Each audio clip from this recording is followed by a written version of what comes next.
man don't know shit. I might not know shit, but I know enough. I might not know shit, but I know enough. You might call me dumb, but I have a lot of fun. I might not know shit, but I know enough. All right, episode 33. It's the afternoon. The sun is beaming in through the window, getting some vitamin D to prevent myself from that COVID. And today sitting down with David McWane, Big D of the kids, Big D and the kids table. And I can't wait. Met him in 2013 when we played the Montreal Ska Festival together. And then that summer it was at the Koi Festival in Kitchener, Ontario. And anyway, they've been at it since mid-90s and produced all kinds of albums, all kinds of projects. Can't wait to sit down and see how everything's going and what's coming up and all that kind of thing. And don't forget, there's a PayPal link underneath the video here, and that's the Be a Producer program. Any donation, whether it's 25 cents, 50 cents, $1, whatever, you become the producer of the next episode and credited. It's DIY style, keep it in the family, and that way no ads or anything, and we keep being able to do this. And don't forget to hit subscribe, and man, I'm excited. Let's do this. David, it's been a hell of a long time. Right before the show, I looked on the internet. I'm trying to remember when we played together. I think it was all the way back in 2013 at the Montreal Ska Fest. Yeah, man, it's going way back. Which, if you don't mind me saying, which Ska Fest? that was the Montreal one, and we met up also at the Koi Fest in Kitchener as well. Oh, right, yeah. Yeah, that's going back a long ways. I had to look it up, actually.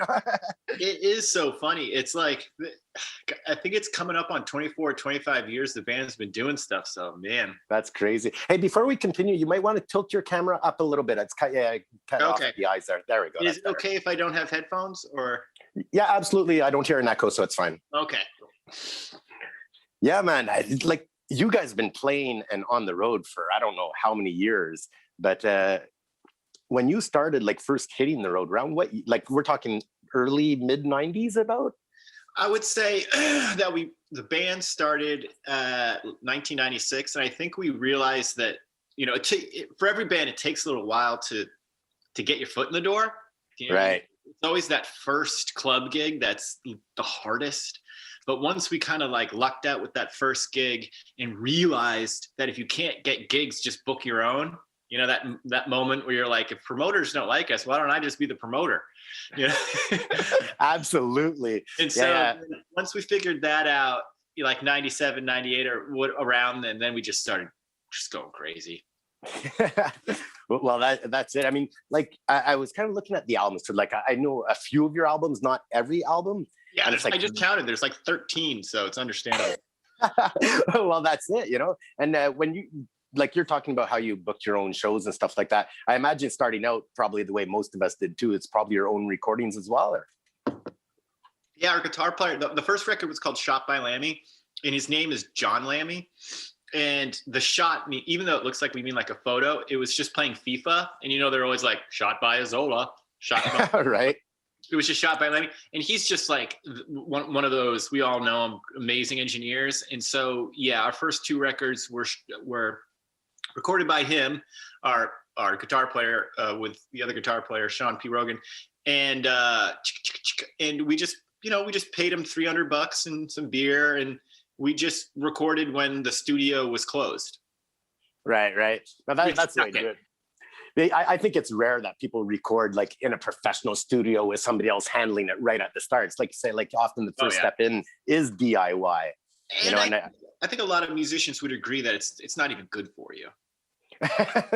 Well, exactly. And at the same time, I'm wondering if you skip that step, kind of the respect for the craft or how much work goes into it. I wonder if you actually learn that, Yeah, that's why I always say there's not really ever a bad show when it comes to attendance, people there, because you could have a bad show in front of 8,000 people and a great show in front of 5.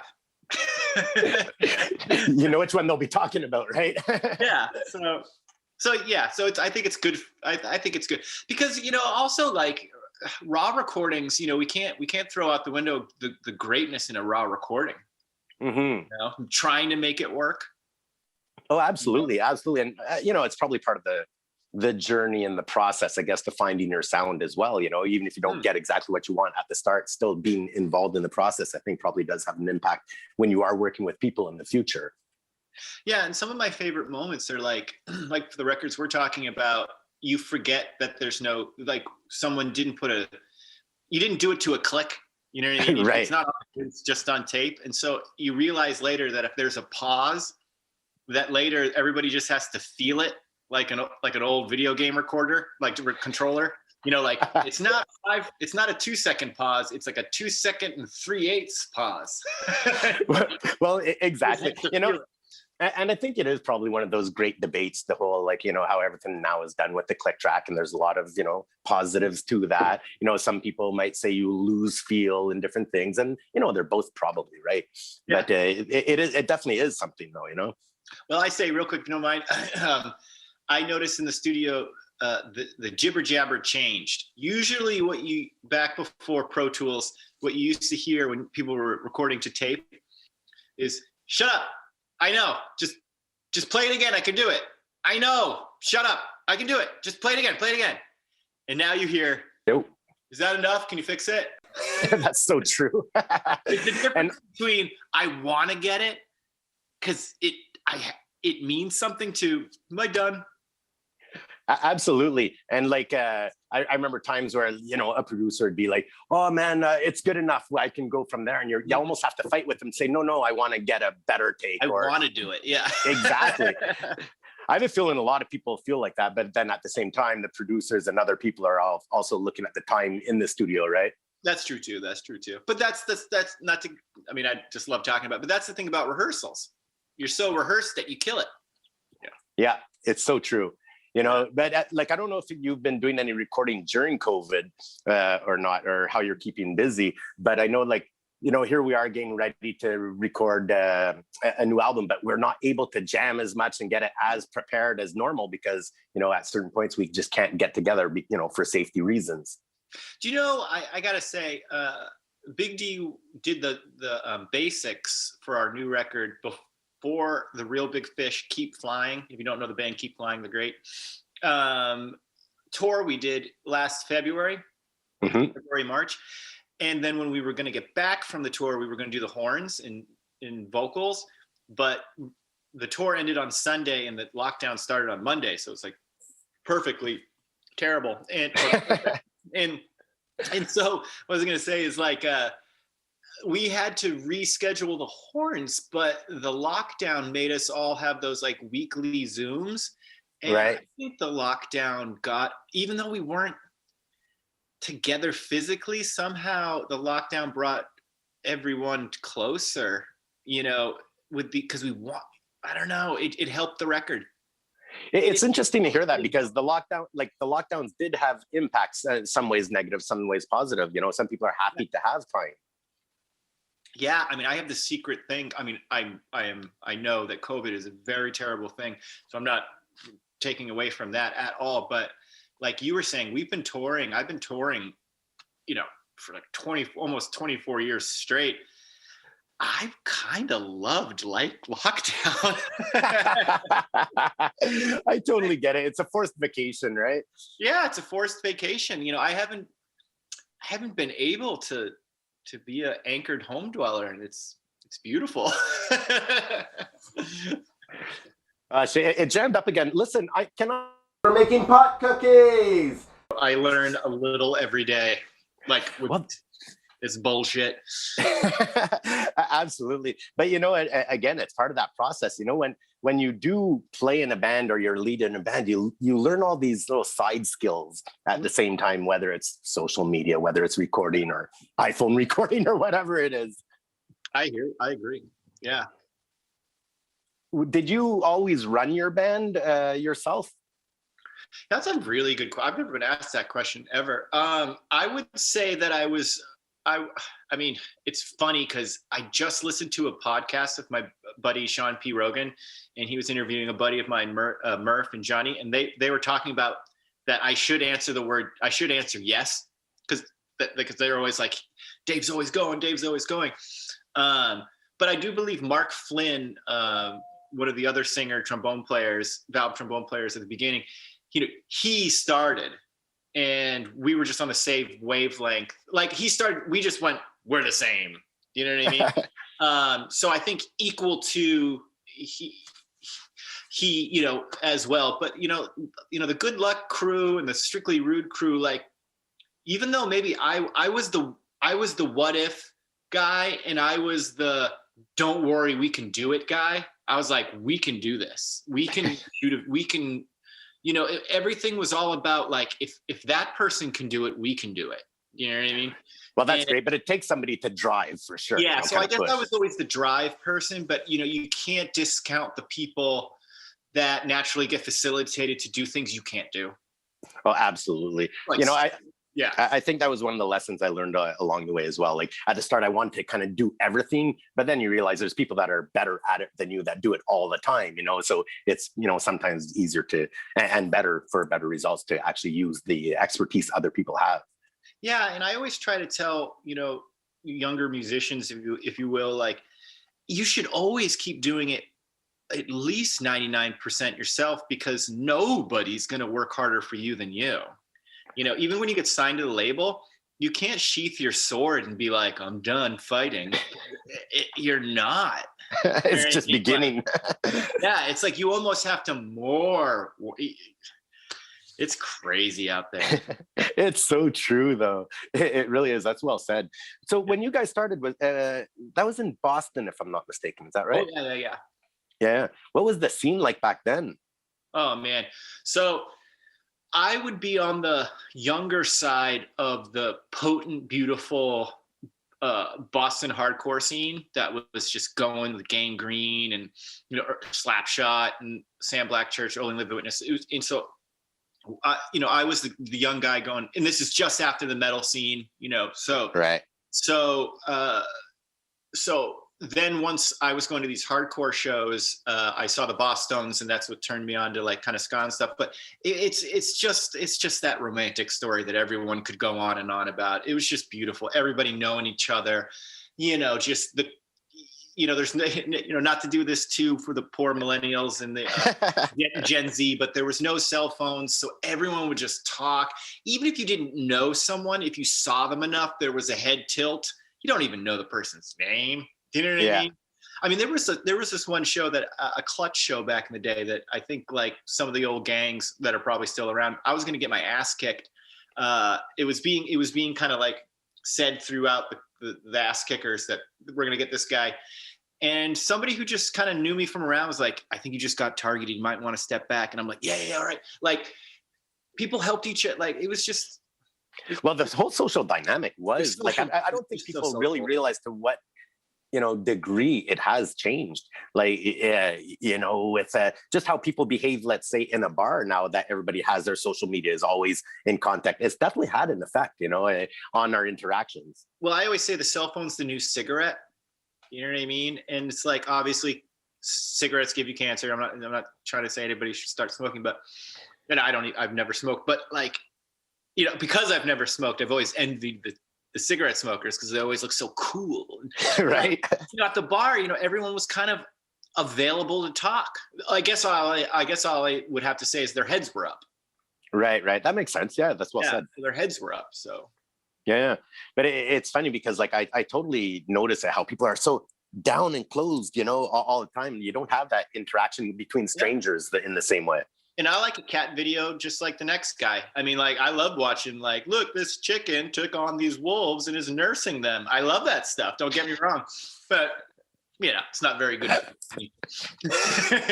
Absolutely. Well, what were some of the first shows you were doing like back then in those days? Big D playing or me going? Big D playing.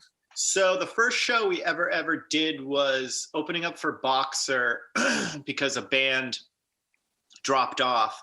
I always know the label that Boxer was on. It's just the years I forgot, but it's a household name. And okay. He later was in the Lot 6, and they did really well. So it was just we played the Middle East, and then we did like our second show was like a frat party. where we just played songs over and over and over because people didn't really know the difference. And then after that, I think we just did that whole like VFW and churches, and you play a place until they tell you can't play anymore, and we were just doing the thing of that time. Man, I miss playing house parties. Those are fun. Yeah, it's just there's so many things. I don't know if it's because of lockdown or I'm getting older, but there are so many things I want to tell younger musicians now. And I know that sounds a little silly, but I just want them to know, like, even though you might want your band to get bigger and you're always looking to the horizon, and you might be like, oh, I want to be like this band. If I could just realize that all these first shows should and will be your favorite shows. Right. When the ceiling tiles are coming down and the PA sucks and nobody can really see because it's just one level floor. I mean, I don't see any of the festivals beating that stuff. It's true. And like say, those are the ones you don't forget. I mean, if you're on tour for the next 20 years and it's big venues, it's just like a blur of big venue. But those are the ones you remember. It'd be like festivals are like dating a girl only online. And then like DIY shows are going out with someone. I love it. That's great. Yeah. For sure. So here you are. You started playing, the house parties, the churches, and these types of things. And what kind of got you, up to the next, maybe a club level? Totally. So I would say it like this. So we're doing trading shows. Like, you hear somebody in New York, and so you trade a show with them, and then you help them, and you hear somebody in Chicago. So we're doing all that stuff. This is all shot by Lammy Days. You're doing that in Canada. Canada was huge with us. But it was Mike Park. It was Mike freaking Park. And I got to say, I always compare Big D to an 80s movie, like with the whole Popular thing, like a 16 Candles. And right. Where Mike, what's his name? Anthony Michael Hall. And that whole crew. Yeah, Big D is the Anthony Michael Hall of the ska scene. And and so there's only like three or four people I would say that like helped Big D, and definitely Mark Park. I mean, Mike Park signing us to Asian Man Records. He fronted us plane tickets to England to do an England-Europe tour, which is crazy. I mean, that's huge. That's not even in our American culture to do something like that anymore. And or they would just like take your wife and first child if they did. And, but like, so what I found, I always compared to going to the prom. Like, America didn't think we were pretty enough to take to the prom.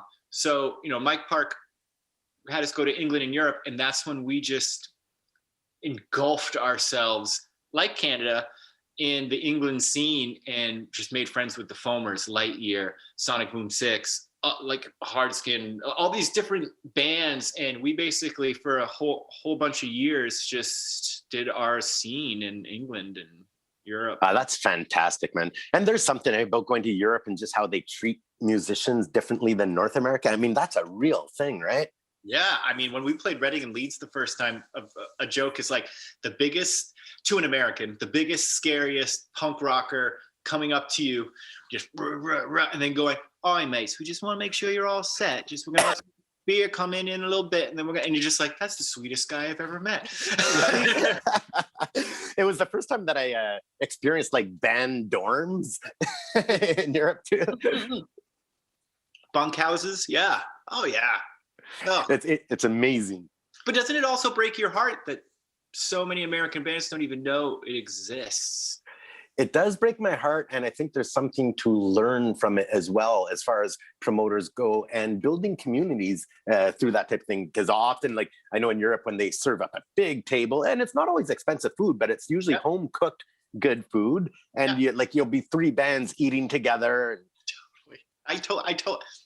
You're speaking my language. You just flooded my memories, and it's always like a good chili or a pasta, and they make all the bands sit together. It's great. And Rachel really feed the scene in the States. She has that culture in her blood. She has a bunkhouse, and it's a beautiful thing. Yeah, and you know what? I mean, that's the part of this whole thing of my experience that I love. Like, I love the people who go to the shows, because I still look at myself, you know, as I'm infiltrating. I'm like a spy in the music scene. Like I'm a fan in the scene. You know, like I don't feel like one of them. Do you know what I mean? Right. And it's just one of those things where I don't know. I want people to understand that, you know, those are the parts of the scene that are great, and the business, the things that are happening now are so ugly. It's not ugly, but like, let me say it like this. I think that a lot of us musicians went to music, or artists went to music because of that whole 80s high school thing of like being a reject or being, you know, just on the outside, just not, like Kurt Cobain said it nice. I wish I was like you, easily amused. You know, it was a lot of us who weren't as amused, and, you know, maybe being quiet was looked at as being a bummer, blah, blah, blah. We all know the story. But the problem is in the music scene, if you start going up a little, I feel like some of these musicians and artists are just late bloomers of being dicks. And then they get a little cheerleader, they become the cheerleader of their scene, and then they become, it's just that they're late bloomers with the power. That's really well said. Yeah, it's so, and so I just always want musicians to know, I don't think you want to go up the ladder, because once you go up the ladder, it's the same people on the ground that you were trying to get away from.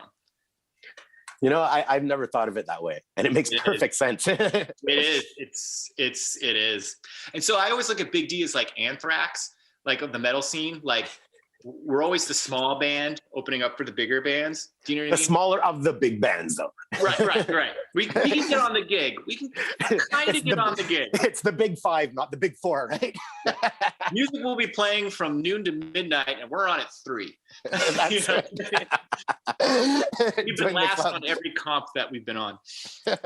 Well, that's funny you mentioned comps, because that was one thing. You guys, yes, you have tons of your own full-length albums, but you're on so many compilations, man. It's crazy. And my question around compilations is, back in the day, compilations were fantastic as far as learning who was out there. And a lot of them were before digital music, or, you know, album splits and stuff like that. You saw so much of that, which I think you see less now. There are that type of thing, but usually it's just a playlist now, right? But like, I wonder what the future of compilations is. I think it's playlists. Yeah, that's what I'm thinking as well. But I think they're coming back. Like, my friend Ray in China just asked me to be part of it. Yeah, whenever something's messing with you, I always say leave your you go to another country. You know what I mean? Like, if the scene, because we always like the Chicago scene's dead, but the Boston scene's up. It's like, dude, if the American scene is dead, fuck off. You know what I mean? Swear. It's well said. I mean, you always hear it in the 80s band stories, especially in like the glam rock, how they all, you know, moved and traveled to the scene. If the scene's in LA, go to LA, and you're not going to, you know, waste around in a scene that isn't happening. I wonder if people chase the scene as much as they did back then. Well, Bon Jovi went to Canada and got bigger there. Yeah, that's true. I forgot that. Yeah. But as far as comps are concerned, yeah, I mean, we're still doing, oh, look at this. You know, we just did the Ska Against, I had that prepped. Yeah, man, that was so beautiful. But look, we're always last. We are always last. Check. That's awesome. Check my notes. But, you know, this was awesome. And yeah, I still love, well, you know, I'm a comic book guy. You know, I think too many musicians look at other, I keep saying musicians, but you should say artists these days, because there's, you know, blah, blah, blah. But like, artists look at other artists as being competition. And I always call that being a bad dog. You know, like when we have a dog and it barks at another dog, you're like, oh, sorry, that's a bad dog. You want your dog to be nice to the other dog, and that makes everybody happy, right? But so many artists are bad dogs. And it's like, the only way you can take down the giant, meaning the music industry or what you want to accomplish, is doing it with other people. But I think all the competitive game show TV shows and just the me culture, like, everyone forgets to have a teammate. And didn't that all start with charts? Just the whole concept of charts. Who is number one? You know? That is a great point. Who is number one? You are number two. You didn't make it. You didn't make exactly. And yeah. you're in the wrong category too. Yeah, you're almost good. It's so true. It's so true. One thing that I always like about Big D and the Kids Table is the sense of humor also involved in the music. And I love that good feel stuff. Makes me happy. Oh yeah, there was, so when I first started listening to music, it was heavy metal. And, but you know, like the U2, I mean, don't get me wrong, you start to get new stuff like U2 and REM were coming out and like the Smiths and all this stuff, you know. So, you know, there was one day that I was like little and driving down, I was like in the backseat of a car and it was U2 or REM was playing. And I was like looking out the window and it was raining. And I started to really like retrospectively think about my life. And I started because like, everybody hurts. Yeah. And I was like, oh no, it was even before that. It was like, and the streets have no name. Right. And then I realized, oh my God, that is not me. Like, I am not built to stare out of a raining window and go, you know, like it's just not me. It's just, and so I think the humor comes from that moment of clarity when I was like, this is not music for me. I think life is so hard. Us guys in Big D, like, and currently even still, like, life is hard. It is constant. And when you say like the whole DIY thing, we are fighting for our lives. We are fighting for just a little bit more teaspoons of happiness each day, right? I don't have time to then suddenly moan on a record and then moan on tour. And I mean, like, no. I so God, I'm with you. I often say how like I don't play Tuesday night music. I play Saturday night music. Yeah. You know what I mean? Yeah, and you know, sometimes when you start touring a lot, you start to realize, like, do I want to play this? Like Trump. Let's talk, like, well, just briefly. We didn't write any songs about Trump. You wonder why? I don't want that ass stain on me for my whole life. Like, I don't want to be playing or have his stain on me. You know, even though it could be topical to my lyrical emotions. You know, like. But it's cool. Like I like. I'll step one step backwards. You know, you're talking about, in other words, but you're talking about when you discover who you are and what you want to do, as opposed to, like, you know, we grew up with music that, you know, we might have listened to because it was the times or whatever, but you realize it's not you. But isn't that such a moment of clarity and such a huge step when you do find out what it is you want to do, or the journey and the journey that took you to get there? Well, I had a lot of great examples, you know, like the Beastie Boys, of course. I mean, if you break down their lyrics, you know, they take you away. And then one of my biggest lyrical influences is the Diggable Planet's first record. I forget what it's the Rebirth of Slick. I mean, they just talk about simple things: kicking back, sipping on a Snapple, or Sunday morning drama is just calling up my mama. You know what I mean? Like, that's what I want. I want music to take me away from this dog. It's beautiful. World. Yeah, and you know. It's funny. I was talking on the last episode with David Barton of the Peelers, and we were talking about songwriting and how I fell victim of it myself at certain points, where I would write more when I was feeling down as expression. But then at the same time, that's not necessarily what I want to be doing. It's just when I was doing more. So I had to actually consciously force myself to also write when I was happy, you know? Yeah. And I mean, let me know if you agree. And it is way easier to complain than it is to be happy through lyrics. You are so incredibly right.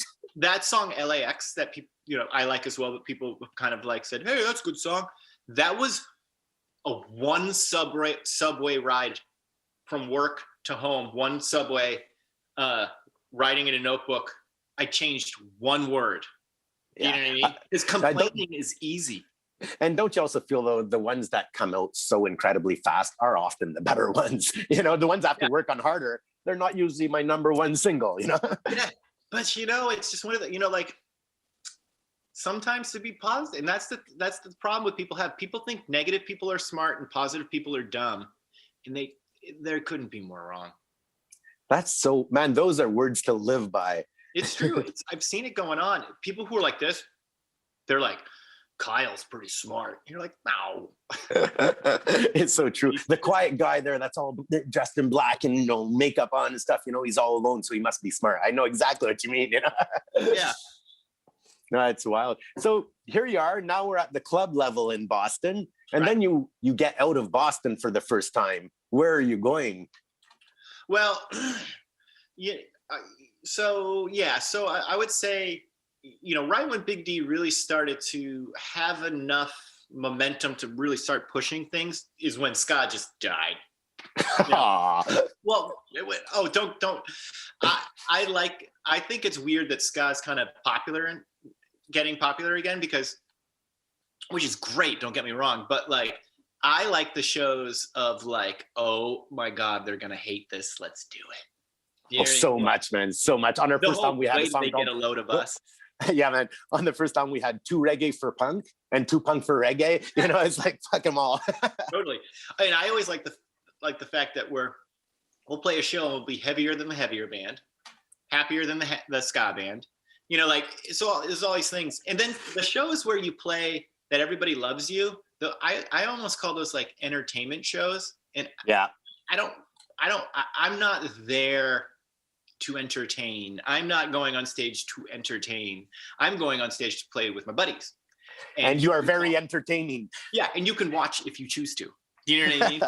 And you know what I mean? So it's one of those things where it's like back in the day when Big D started getting some momentum and then ska became the new disco, it still was so fun, but you know, it was just becoming a desert for the genre. So what we did around there was, you know, just kept plugging away with Mustard Plug and the Pie Tasters and Catch 22 and doing just playing. Yeah, man. You know, and then so that was okay. So right, okay, I got it. So that was Shot by Lammy, and then Mike Park helped us with Good Luck, and then the plugging away bit I was just chomping at is How It Goes, and that's when Kevin Lyman allowed us to play the small little tent stage on Warped Tour. So How It Goes is us just going, and that's why it's called How It Goes, because everything was like, well, that's just how it goes, you know, like why the band break? Well, that's how it goes. Well, why this? Well, that's just how it goes, you know. And so about that, LAX comes out, and then that's when Side One was gracious to us because of Kevin. Kevin saw us on Warped Tour, and we were one of the hardest working bands on Warped Tour. And people will probably be like, no, it's not true. But we were the first band to start doing that whole Shepherd Ferry, like plastering posters on Warped Tour that bands like companies to do for them. You know what I mean? And because of that, Kevin said, you know, Side One, you guys should give these guys a chance. And that was, you know, when you're giving advice to younger bands, I think without even throwing it into that group of advice that you're doing, but what you just said is so incredibly true, because like if a younger band does want to hook up with a record label or a festival and stuff, they want to see bands that are working. Yeah. You know, you can't be lazy and just produce one thing and it's amazing. It doesn't work that way. Well, I always try to tell people too, like picture going to a festival like Warped Tour, Leeds or Reading, Sapuza or something, and every single tent is selling lemonade. Puza glass right there. Yeah. Oh yeah. If every single tent is selling lemonade, then like why do I care about your lemonade? You know what I mean? Man. Like but you now, like going to Warped Tour, didn't you guys play like so many Warped Tours? Like you're really in with that whole crew, man. Yeah, they always do these tallies, and like a couple of the tallies, remember that it's like Less Than Jake. I believe it's Less Than Jake, Bowling for Soup, and us. Yeah. That must have been wild times, because the Warped Tour back then was like huge. Yeah, I was just talking to Darren from Goldfinger. You know, I was talking to him yesterday. By the way, cool people do not call me every day of my life. I said to my wife, I was like, Darren's calling me. And it was kind of late because he's in California time. I was like, I got to take this. Absolutely. My dad always told me, if you want to be successful at anything, the number one rule is you have to answer your phone. Yeah, and he asked me the coolest thing. He goes, he does those cool things where he puts bands together, which is very festival-y too. Like, I don't mean the stage, I mean like after the shows, like the Warped Tour where everyone hangs out. Like, So he does that karaoke thing, which I did a Bad Brain song with the crew, and it was a dream. And now he's asking me to do a new song with people, and it's just so nice to be asked. You know what I mean? know, eh? It really is. It's like, you know, when you're a teenager, you actually got invited to the cool people's party. Oh yeah, yeah. You didn't even know they. I mean, I know Darren. I know Darren and I are friends, but I didn't know that there'd ever be in my life a conversation where they're like, Dave would be a good choice. That's awesome. Like I got a Quentin Tarantino role. But it's great. Like, I like talking about live music a lot. And I remember Matt Smasher from Planet Smashers. We were talking about some show coming up. And he's like, man, I can't remember if he was playing right before you or right after you. But he was like, man, you know, David's going to be playing and he always kills it live in the front, man. I'm playing guitar. He's hard to follow, you know? He does say that a lot. But it's like the Smashers kill so juggernaut worthy that it's like, it's, you know what it is? It's like one of those like Roman, the guy who kills everybody, you know, it's not a ring, but the Coliseum. And then one son of a bitch makes him work a little harder, but he still kills him. I'm just the son of a bitch that made him work a little harder. That's well said. That's really well said. I know exactly what you mean too, because he's always like, you know, full of compliments and stuff. It's like we did a cross Canadian tour 2 years ago, the two bands together, and it's like, man, you know, you can't, you know, slack off one night a little bit, you know.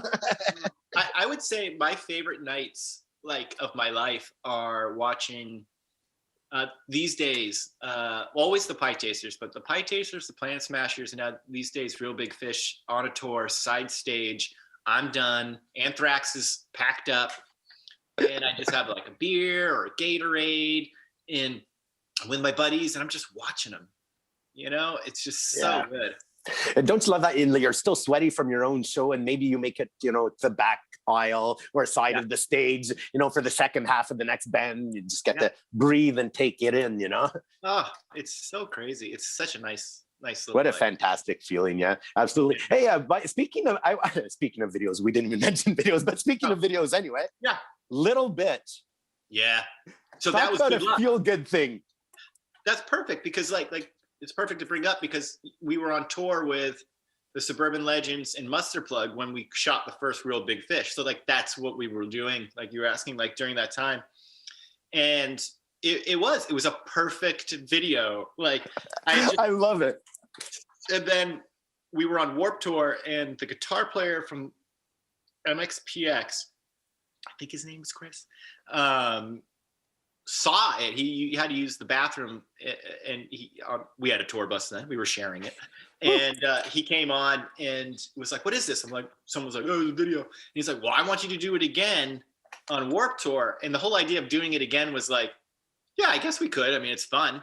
But then we did it again, right, on that Warped Tour the next day, and then other Warped Tour bands saw us doing it, and then this whole like, do you want to do another one tomorrow? And my answer always is like, well, yeah. I mean, it's very fun. And now there's over like 32 in like a Brazilian different country. I love the concept so much. And I love simple videos that are cool. You know what I mean? When you can do something that has no budget, but yet is super cool. Because I was going to ask, how many times was it done? When I realized I saw the first one, I was like, oh, that's awesome. But then I saw another one. I'm like, wait, that wasn't the same. The number sounds high, but I believe there's like 30 something. What a great way to drink with your friends, though.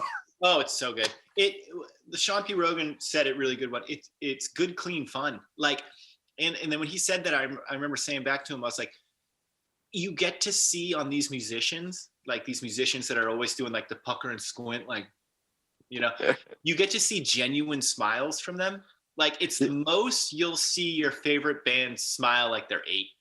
Well, I mean, it's the pleasure of the centuries, right? Even in Viking days, hang around the pub and drink with your friends and have music coming. Yeah, like it's one take. So yeah, it's funny. And then the best is, you know, fans, if you will, like they'll make them, and theirs are so good. Some of them, like they do that OK Go, is that the band? Like they'll have like a thing to walk down the street and go through the house, and you're just like, you're happy that you could give them something to do on a Saturday night.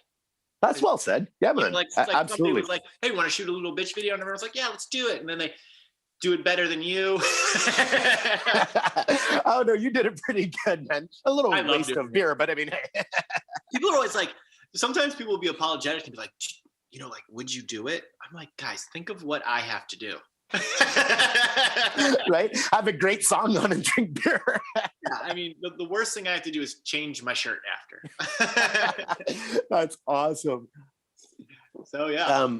Now, how did you get into music? Like, do you come from a musical family or anything like that? Like, you know, shed some light on this.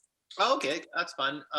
My parents are hilarious. My dad was like an Ohio guy, just like he was 50s. Like whatever you see in the artwork of Good Luck, that was my dad. Like, you know, and but he's a physicist, so he's smart.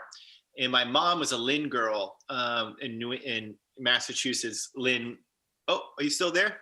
Yeah, I'm here. Sorry. Oh, and Lynn at the time was a very bad neighborhood. So like the nice boy fell in love with the girl from the bad neighborhood, and so she's really nice woman. And so, wait a minute, what was the question? I started talking about my parents. I'm just listening to you. I'm like, oh, this is nice. No, but background, family, music. What got you going? Yeah. Right. So I don't think either of them were into music. My sister is a singer. And so there wasn't really music in the house, other than my sister. And I just kind of, my friends, Andrew and Jeremy, were into Iron Maiden and Motley Crue. And I think Iron Maiden just made me go, wow. And everybody really is an Iron Maiden fan. I think all the podcasts, when we talk about other bands, they always come up. And with ska bands, it's really weird, you know? Yeah. I mean, it's just, and you know what else? Like Iron Maiden didn't, even though they didn't get that much support. They're only offered the Rock and Roll Hall of Fame this year, I believe. That's wild, eh? Yeah, they never were played on Headbangers Ball, like seldomly. Yeah. And like they didn't have as much. They were kind of like the Pink Floyd. They had much less marketing, and they were just really good. And live bands, right? And live shows. That's, you know, people forget that you can't just produce something to say, oh, it's going to work and stuff. You've got to get that live show and be working, man. Yeah, and if you're really young and playing with, it's like you're playing with toys, and then you kind of go from toys to like Dungeons and Dragons, because it's still kind of toys, but it's like nowadays video games. Yeah. To Iron Maiden. Like Iron Maiden is like the video games Dungeons and Dragons of music. Level 9. Yeah, level 9. And then level 10 is you start your own band. Exactly, right? All right, David, to close this up, I'm going to ask you the question. Can you name 3 albums that everybody should listen to at least once in their lives, and one guilty pleasure song? What do you have for us? All right, 3. So I would start with The Diggable Planets. Mm-hmm. I think The Rebirth of Slick is an outstanding record. If you're a drummer or a lyricist, if you're a guitar player, skip it. I think Check Your Head from BC Boys is quite outstanding. And I think Dummy from Portishead is quite. I like, you know, I always expect certain things in like, you know, to come up. For instance, nobody ever mentions weird things like Tori Amos or whatever. That's as close as we get. I think that like Portishead, that album, when that broke, that had such a huge influence. Yeah, I would say like and then I'm going to add one because, you know, I'm a musician, so I have to cheat. And then I would say Cellscape from Melt Banana. Because the reason why I bring that up is Yako is the singer of Melt Banana is easily my number one hero in life. And Beth from Portishead, you know, I'm realizing more and more as people in the music industry keep being like, me. The more you're like, oh, I wish there were more Beths in the world. You know what I mean? Beautiful. Yeah, man, absolutely. Now you're driving in a car. Nobody's in the car at all. You have a moment to yourself. Something comes on, you're bopping to it, and it passes to your head. Man, if everybody saw this, they wouldn't believe it. What came on the radio? I know who it is. I wasn't quite sure the answer when you first asked it, but when you said the radio, that whole you didn't turn the dial. Yeah. That's a good way to ask the question. Because with guilty pleasures, you're not necessarily doing it at your house. You know, that's a great point. I'm going to use that in the future. Thank you. Yeah, because a guilty pleasure makes it sound like you're just kind of like, you know, like smoking crack when you told every, you know, like something like.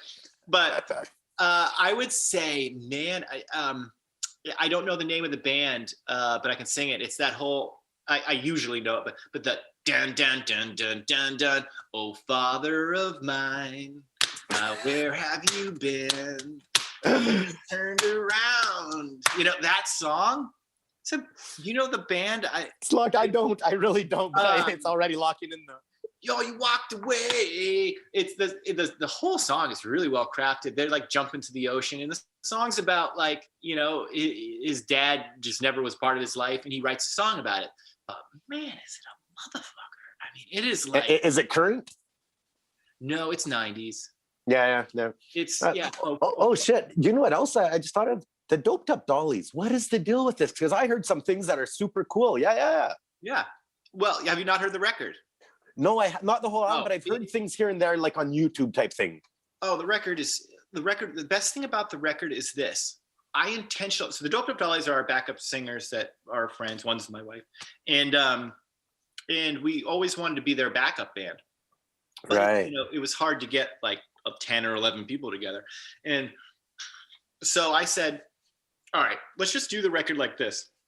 Everybody come to my cottage in the woods." Very small place. It's almost a dollhouse, and you can't really see by this background. But anyway, so you weren't allowed to have any music ready, like any songs ready. You could have you could have a riff, but it was even like try not to even have a riff, but you could have a riff. And so then we would sit, talk about a song for about 15, 20 minutes, noodle a song for about 15, 20 minutes, and then track a song for about 15 and 20 minutes. And all 13 ideas we used. That's amazing. It was amazing. And you could hear it in the record. It was just very organic. You could hear people playing it like for the first time. You know what I mean? Every time it's crossed by me, I'm always blown away. I love the vibe.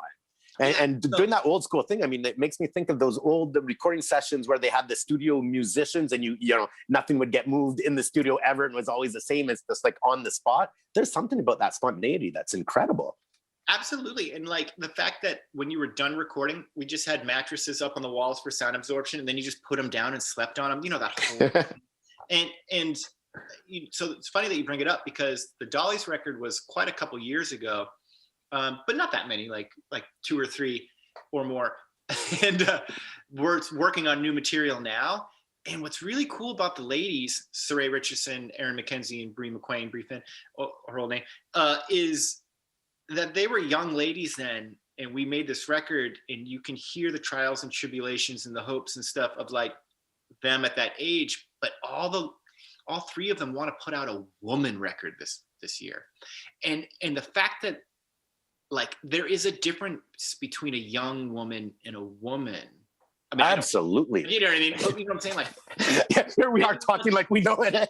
Right. But I'm just saying, but they want to like, they're in a different place now. Yeah, absolutely. That's going to be super interesting. Do that again, you know? Yeah, no, it's fun growing. You know, there's some great things that come out of growing. It's fantastic, David. It's fabulous to see you, and I can't wait till we cross paths and we redo that video. Yeah, I would love to do it. Man, thanks a lot for. Pardon me? Thanks for having me. Man, complete pleasure. The road will open up again one day, and I'm sure we'll cross paths. You stay rad, brother. You too. Take care. Peace out, man. Boom! Boom! Came and don't know shit.